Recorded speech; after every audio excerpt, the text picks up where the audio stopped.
I'm Nicki Minaj, and this is Billboard.com.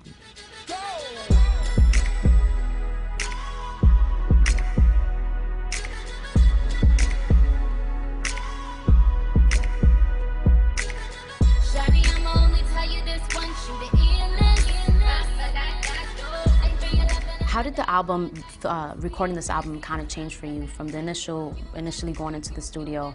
The idea behind it, did it evolve at all? And if so, how? And what has it turned into?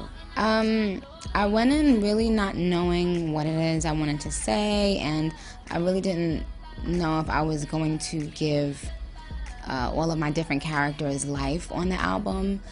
At one point, I was afraid as to, like, can every one of my characters be on the same album? And can, you know, and if I do that, can this album still be authentic, still be exciting, still be real? I honestly feel like every Nicki Minaj fan is gonna love the album. You know, whether you were vintage Nicki or new Nicki, you're going to love the album. I think a lot of people wonder where all these personalities and faces and accents come from.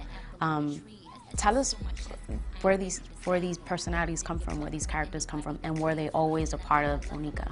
Of course, they were always a part of Onika.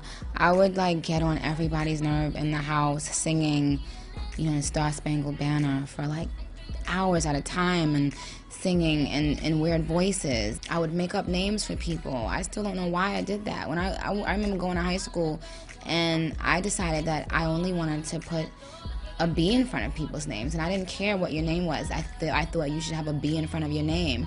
So if your name was, you know, Andrew, I would call you Bandrew, and if it was Ashley, I would call you Bashley. And my homegirl, one of my best friends, her name was Tembi. I called her Bemby.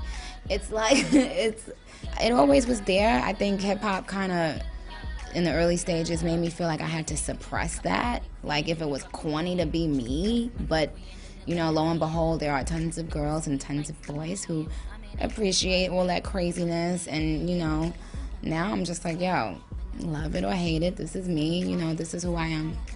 When he spoke Thai, never spoke lies, and he never broke fly. That's on my chest, let me get my cape on. He's so thugged out, ghost face and Raekwon. I think you spoke about, when we listened to the album in the studio over the summer, you spoke about the top 40 kind of stuff that's on the album. And then today you talked about the more hip-hop driven, like the more mixtape, Nicki stuff that your fans know you for. Explain to the fans the balance of that stuff so they know not to be afraid that something's gonna be left out. Yeah, you know, I value and honor and love and appreciate the fans that were here 2 years ago and 3 years ago, and the fans that was, you know, just coming to the club and rapping Itty Bitty Piggy with me. So those fans, rest assured, I have not strayed from that. I've given you guys ample Itty Bitty Piggy isms on Pink Friday. You know, I do like to switch it up and get more top 40-ish, but that just comes natural to me, and I don't want to suppress those desires just because I want to make one group of people happy. You guys don't have to be afraid thinking I'm going, you know, pop and I'm like leaving you. I'd never leave you, darling.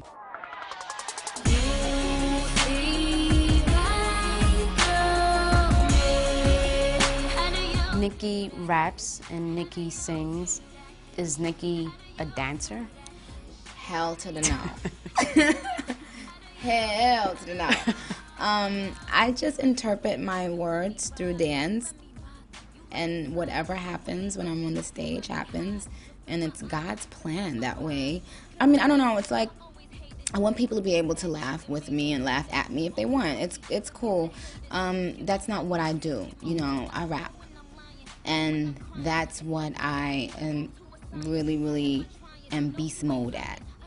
The other things, that's icing on the cake. It's if I feel like doing it, I might, you know, do a two-step here and there and do some weird thing that people are gonna laugh at. But no, not a dancer. Let's talk about the live show.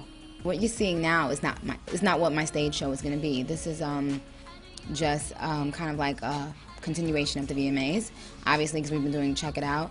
But the stage show will get a lot more theatrical, and it will get a lot more involved, and a lot more, you know, attention to detail is my big thing. So it's like, we're gonna make it into a movie.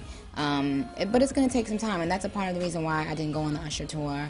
It's because I wanna give my fans something incredible now when I go back. You know, once the album drops, I want it to be worth every dollar that they pay to see that show, because I know when I go to see a show what I demand, you know. So right now we're still working out the kinks, but I would definitely say in the middle of, you know, 2011 we'll have it down packed to where it's like a real show. Actually frontin', I'm asking you something, yo. Answer this question. Class is in session. Tired of letting passive aggression